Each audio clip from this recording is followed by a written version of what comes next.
క్రీస్తునందు ప్రియాదేవుని బిడ్డలారా, మరి యేసుక్రీస్తు యొక్క పుణ్యనామను మీ అందరికీ వందనాలు తెలియజేస్తున్నాను. ఎలా ఉన్నారండి? విశ్వాసంలో భక్తులు అందిన కుటుంబ ప్రార్థనలు, దేవుని యొక్క ప్రేమలో అందరూ ఆశీర్వాదం పొందుతున్నారని నేను నమ్ముతున్నాను. ప్రియ దేవుని బిడ్డలారా, ఈరోజు మనము మరి విశ్వాసం అంటే ఏదో ప్రార్థనకు రావటం, తిరిగి వెళ్ళటం,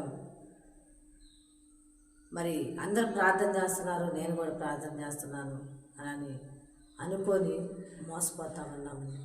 ప్రియ దేవుని బిడ్డలారా, మనం మోసపోతున్నాం కానీ దేవుడేమి వెక్కిరించబడట్లేదు. ప్రియ దేవుని బిడ్డలారా, విశ్వాసం అంటే ఎలాంటి విశ్వాసము? ఆనాడు మరి నోవాహు నమ్మాడు, హానోకు నమ్మాడు. చూడనటువంటి కార్యాలు దేవుడు జరిగిస్తూ ఉన్నానని చెప్పినప్పుడు ఆ యొక్క నమ్మినటువంటి భక్తులు వారిది విశ్వాసం. ఈనాడు మనము అందుకనే వాక్యము ఏమని సెలవిస్తామందంటే, కొరింథీయుల పత్రికలో మరి 2వ కొరింథీయుల పత్రికలో 26వ అధ్యాయంలో ఏమని రాయబడతా ఉందంటే, మరి మత్తయి సువార్త 26వ అధ్యాయంలో ఏమని రాయబడతా ఉందంటే, ప్రియ దేవుని బిడ్డలారా, నువ్వు పరీక్ష చేసుకోవాలని వాక్యం సెలవిస్తాను. ఈనాడు చూసినట్లయితే విశ్వాసులైనా ఎవరైనా కూడా ఒకరిని విమర్శించడానికే మరి చూస్తున్నారు. కానీ మనము ఏ విశ్వాసంలో ఉన్నాము, ఎంతటి భక్తిలో ఉన్నాము, ఏ నిరీక్షణ కలిగి ఉన్నాము అనేది మర్చిపోతూ లోకంలోనే కలిసిపోతూ ఉన్నామండి. ప్రియ దేవుని బిడ్డలారా, విశ్వాసం అంటే కడ వరకు కొనసాగించేదండి, మధ్యలో ఆగిపోయేది కాదు. విశ్వాసం అంటే నువ్వు చనిపోయినా తిరిగి బ్రతికించేదండి విశ్వాసం అంటే. ప్రియ దేవుని బిడ్డలారా, నువ్వు ఎలాంటి విశ్వాసంలో ఉన్నావు ఈ సమయంలో జ్ఞాపకం చేసుకోవాలి. ఎందుకనగా విశ్వాసం మరి విశ్వాసులు అనేక మంది ఉన్నారు, కానీ మరి ఉంటూ ఉన్నారు, కానీ తయారవుతున్నారు, కానీ విశ్వాసము హృదయంలో పుట్టట్లేదండి. వారు వెళ్తున్నారు ప్రార్థనకి, ఆ అద్భుతాలు జరుగుతాయి, ఇక్కడ ఈ కార్యాలు జరుగుతాయని వెళ్తూ ఉన్నారు. కానీ ప్రియ దేవుని బిడ్డలారా, విశ్వాసం అంటే నిలకడగలిగినటువంటి భక్తి, లేకుంటే మరి మన హృదయంలో నివసిస్తున్నటువంటి యేసుక్రీస్తు ప్రభువాన్ని పూజ చేయటం, లేకుంటే ఆయన మాత్రమే నమ్మి ఉండటం అనేది నేర్చుకోవట్లేదండి. ప్రియ దేవుని బిడ్డలారా, విశ్వాసము అంటే అందుకనే వాక్యం ఏమని చెబుతా ఉందంటే, నా యందు విశ్వాసం ఉంచిన వాడు చనిపోయిన తిరిగి బ్రతుకునని వాక్యం సెలవిస్తూ ఉంది. ప్రియ విశ్వాసి, ఆ యొక్క వాగ్దానంతో నువ్వు ఆ ఒక్కటి నమ్మి జీవితాన్ని కోల్పోతున్నావా, విశ్వాసాన్ని కోల్పోతున్నావా? కొంతమంది ప్రార్థన చేసేటప్పుడు ఇలాగనే చేస్తూ ఉంటారండి. అడుగుడి మీకు ఇవ్వబడిన అన్నాడని మరి ఏదైనా అడగటానికి, మరియు లోపల శుద్ధి లేకుండా, హృదయంలో శుద్ధి లేకుండా, మరి మాటలో సత్యం లేకుండా, హృదయంలో యథార్థత లేకుండా ఇలాగనే మాట్లాడుతూ ఉన్నారండి. ప్రియ దేవుని బిడ్డలారా, ఈనాడు నీవు కూడా ఆ యొక్క గ్రూపులో ఉన్నావు. నువ్వు జ్ఞాపకం చేసుకోవాలి. విశ్వాసము మనిషితో పాటు జీవించాలండి. మనిషిని వీడిపోయేది ప్రాణం మాత్రమే, కానీ ఈనాడు విశ్వాసం పోతా ఉందండి. విశ్వాసం కూడా ప్రాణమైందండి భక్తులకి, పరిశుద్ధ భక్తులకి. మనం చెబుతూ ఉంటాం, ప్రార్థన చేస్తూ ఉంటాం, నేను పౌలు వలె ఉండాలి, నేను అబ్రహాం వలె ప్రార్థన చేయాలి, మరి నేను ఎస్తేరు వలె ప్రార్థన చేయాలి, లూదియా వలె ప్రార్థన చేయాలి, అన్నా వలె ప్రార్థన చేయాలి, మరి ఎస్కేలు వలె ప్రార్థన చేయాలి, ఇస్కియా వలె ప్రార్థన చేయాలని అనుకుంటా ఉంటాం. కానీ అవి మాటల్లాగానే మిగిలిపోతూ ఉన్నాయి నీ జీవితంలో. ఒక్కసారి జ్ఞాపకం చేసుకో, దేవుని యొక్క వాక్యాన్ని గ్రహించుకును. ఎందుకనగా కడవరి దినాల్లోకి వచ్చామండి. ప్రియ దేవుని బిడ్డలారా, వాక్యం వినపడే మరి సమయం ఇప్పుడే ఉన్నది, ఇక ముందు ఉండదు వాక్యం వినటానికి. ప్రియ దేవుని బిడ్డలారా, దేవుని యొక్క స్వరం వినపడినప్పుడే సమూయేలు వలె నువ్వు కూడా మాట్లాడటానికి సిద్ధపడాలి. దేవుని యొక్క స్వరం వినపడుతున్నప్పుడే హాగరు వలె ప్రార్థన చేయడానికి సిద్ధపడాలి. ప్రియ దేవుని బిడ్డలారా, దేవుడిని మనను ఆలకిస్తూ ఉన్నాను అన్నప్పుడే ఆయనను అన్నావలి కుమ్మరించుకుని, హృదయాన్ని కుమ్మరించుకుని ప్రార్థన చేసేవారిలాగా ఉండాలి. ప్రియ దేవుని బిడ్డలారా, విశ్వాసాన్ని పోగొట్టుకోకండి. అందుకని ఆనాడు ఎరుకో నుంచి దిగి వచ్చుతున్నటువంటి ఆ యొక్క యవనుడైనటువంటి వారిని కొట్టి కొరప్రాణంతో మరి పడవేసినట్టుగా కనపడతా ఉంది. తన యొక్క వస్త్రాలు మరి తీసుకుని వెళ్ళినట్టుగా కనపడతా ఉంది. ప్రియ దేవుని బిడ్డలారా, ఈనాడు నీవు కూడా రక్షణ అనే వస్త్రాన్ని ధరించుకొని మరి అవి ఎలా ఉన్నాయో చూసుకుంటున్నామో, ప్రతిరోజు శుభ్రంగానే ఉన్నాయో చూసుకుంటున్నాము. అందుకని మరి అక్కడ కనపడుతున్నటువంటి వాక్య భాగములు ప్రకటన గ్రంథములు ఏమని చెబుతూ ఉన్నారంటే, వారు మరి 22వ అధ్యాయంలో కనపడతా ఉన్నారు. వాళ్ళు పరిశుద్ధులు కనపడతా ఉన్నారు. వారంట మరి గొర్రెపిల్ల యొక్క రక్తములో తమ యొక్క బట్టలు ఉతుకుకొని తెల్లనివి చేసుకున్నారంట. ప్రియా దేవుని బిడ్డలారా, నీ యొక్క రక్షణను మరి పరిశుద్ధంగా ఉంచుకుంటున్నావా? నీ యొక్క విశ్వాసాన్ని మరి కాపాడుకుంటున్నావా? ఈనాడు చూసినట్టయితే మరి ప్రగడాల మరి ప్రవీణ్ పాస్టర్ గారికి ఉన్నటువంటి విశ్వాసం చూడండి. ఆయన కడవరకు నమ్మకంగా ఉన్నాడు. తన యొక్క విశ్వాసాన్ని కడముట్టించాడు. తన యొక్క విశ్వాస యాత్రలో దేవుని మాత్రమే ఆశ్రయించాడండి. దేవుని యొక్క మాటకు లోబడ్డాడు. దేవుని యొక్క మాటనే దేవుని యొక్క చిత్తాన్ని నెరవేర్చినటువంటి మరి ప్రవక్తగా మరియు దైవజనుడిగా ఈ లోకంలో యాత్రను ముగించినట్టుగా కనపడతా ఉన్నాడు. ప్రియా దేవుని బిడ్డలారా, వారి గురించి వీరి గురించి వినటం కాదండి, నీ భక్తి అలా ఉన్నది. వారి ద్వారా మనకు నేర్పుతా ఉన్నాడు పాఠాలు. ప్రియా దేవుని బిడ్డలారా, మరణం గురించి వాక్యం చెప్పకపోతే మరణం గురించి ఎవరు సిద్ధపడేవాళ్ళు కాదండి. ఈరోజు మరణం వార్తలు కూడా తెలుస్తూ ఉన్నాయండి. జ్ఞాపకార్థ కూడికలు జరుగుతూ ఉన్నాయి. బతికున్నటువంటి నీ కొరకే. ప్రియా దేవుని బిడ్డలారా, విశ్వాసాన్ని పోగొడుతున్నావా? ఆనాడు చూసినట్టయితే శారమ్మ గారు చూసినట్టయితే విశ్వాసంలో మరి కాపాడుకున్న విశ్వాసంలో బలపడుతూ కదండి. ఆమె మరి ఊరు అనే పట్టణం నుంచి దేవుడు పిలిచినప్పటి నుంచి కూడా అబ్రహాముని శారాన్ని వారు కడవరకు తన యొక్క జీవిత యాత్రలో దేవుని ఎంత మాత్రం కూడా త్రోసివేయలేదండి. ప్రియ దేవుని బిడ్డారా, నమ్మకం పోయినా నమ్మిందండి.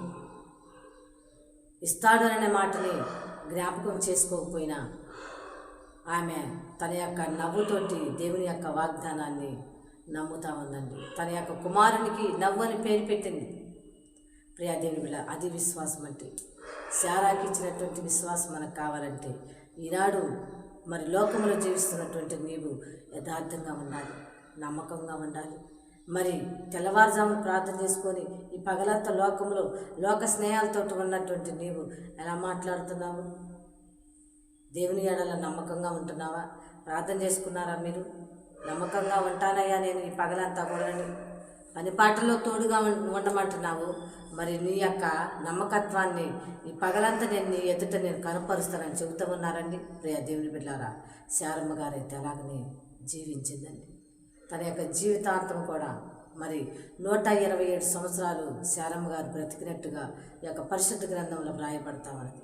ప్రియా దేవుని బిడ్డలారా, ఒక్కసారి జ్ఞాపకం చేసుకోవాలి. ఆమె యొక్క జీవితము, తన యొక్క వయసును, తన యొక్క ఆయుష్కారాన్ని పరిశుద్ధ గ్రంథంలో రాయబడతా ఉంది. ఎందుకో తెలుసా?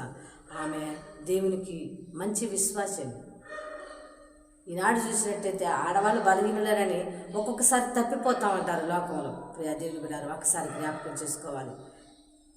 ఆనాడు చూసినట్టయితే మరి ధైర్యం కోల్పోయినట్లయితే, మరి విశ్వాసం కోల్పోయినట్లయితే ఎస్తేరి ఏదో మరి ఆ యొక్క యూదులందరినీ రక్షించేది కాదండి. ప్రియా దేవుని బిడ్డలారా, మనలాంటి విశ్వాసం కాదండి.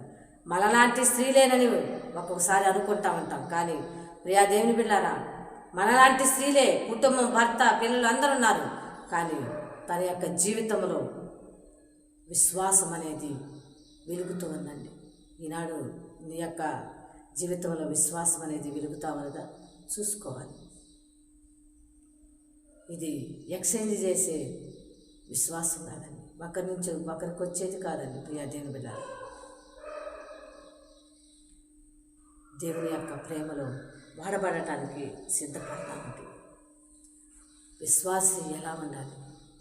దేవుని యొక్క వాక్యము వినపడతా ఉంది మనకి. మరి 1 తిమోతి పత్రిక 2:15లో విశ్వాస, ప్రేమ, పరిశుద్ధత యందు నిలకడగా ఉండు. విశ్వాస ప్రేమలంట. ఉందండి నీకు? విశ్వాసం ఉంటే ఇతన్ని ప్రేమించే మరి ప్రేమ నీ దగ్గర ఉండదు. ఒకవేళ ప్రేమిస్తే విశ్వాసం ఉండదు. మరి నిలకడగా ఉండటం కూడా కొంతమందికి మరి చేత కావట్లేదండి ఈ లోకంలో చూసినట్లయితే. ప్రియ దేవుని బిడ్డలారా, నమ్మకంగా ఉండు, విశ్వాస యాత్రను కొనసాగించు. నీ విశ్వాస యాత్రలో నువ్వు నిలకడగా ఉండాలంటే దేవుని యొక్క చెయ్యి పట్టుకో. చెయ్యి విడిచి ఉన్నట్లయితే నేను బతుకుతాను, నాకు స్వేచ్ఛ దేవుడిచ్చాడు, దేవుడు నాతోటి మాట్లాడుతున్నాడు అని నేను ప్రార్థన చేయగలను. దేవుల్లో మరి ఆ యొక్క దేవుని సన్నిధిలో గుర్తిస్తున్నాను, నేను జనం అందరి చేత గుర్తించబడుతున్నానని అనుకుంటున్నావా ప్రియ దేవుని బిడ్డలారా? విశ్వాసం నీకు లేకపోతే పరలోక రాజ్యంలో ఎక్కడ ఉంటుంది నీ స్థానం?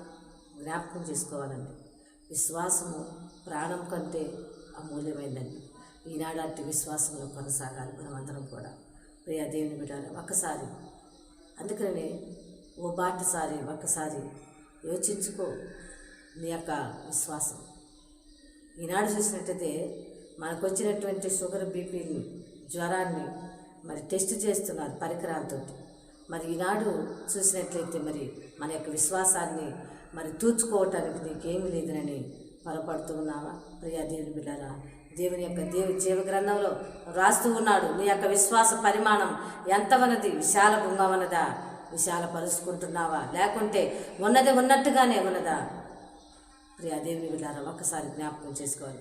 దేవుని యొక్క మరి నడవడికలు, దేవుని యొక్క చిత్తాన్ని నెరవేర్చే మరి విశ్వాసులు వలె ఈనాడు చూసినట్లయితే మరి ఆ యొక్క పాస్టర్ గారు మరి చనిపోవటం జరుగుతూ ఉన్నది. మరి గుంటూరు నుంచి ఆయన దేవుని యొక్క పిలుపుని విని మరి హైదరాబాద్ వెళ్ళి అక్కడ మరి ఉన్నతమైనటువంటి తన యొక్క పిలుపును వినియోగించుకున్నాడు. ప్రియ దేవుని బిడ్డలారా, ఒకసారి జ్ఞాపకం చేసుకోండి. మరి ప్రకాష్ మరి గంటెల పాస్టర్ గారు మరి దేవుని యొక్క విశ్వాసంలో ఉన్నాడండి.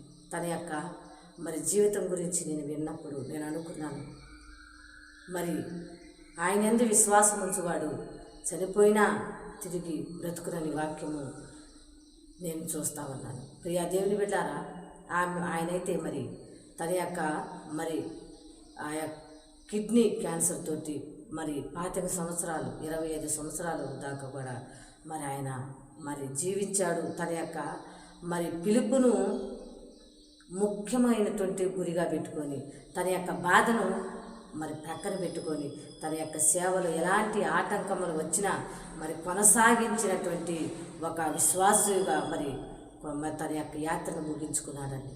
ప్రియ దేవుని బిడ్డలారా, ఆ పాస్టర్ గారు ఈ పాస్టర్ గారి గురించి మనం వింటూ ఉన్నాం. మరి నీ యొక్క జీవితం అలా ఉన్నదా? ఒక లేకుంటే ఈ క్షణమందే తీర్మానం చేసుకుందామండి. ఎలాంటి విశ్వాసంలో ఉన్నాం? చనిపోయిన తిరిగే బ్రతికే మరి విశ్వాసంలో ఉన్నామా? లేకుంటే మన యొక్క బ్రతుకును చెడగొట్టుకునే విశ్వాసంలో ఉన్నామా?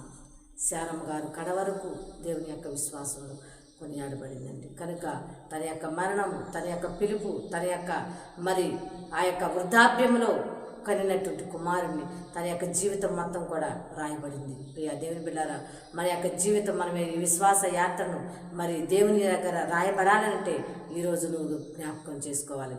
మరి దేవుని యొక్క చిత్తమును ఎరిగి విశ్వాసములో స్థిరముగా బలముగా వాడబడటానికి సిద్ధపడదామండి. దేవుడు మిమ్మల్ని అందరినీ ఈ వాక్యములో విశ్వాసములో మరి ఆదరించి దీవించి స్థిరపరచునుగాక. ఆమేన్.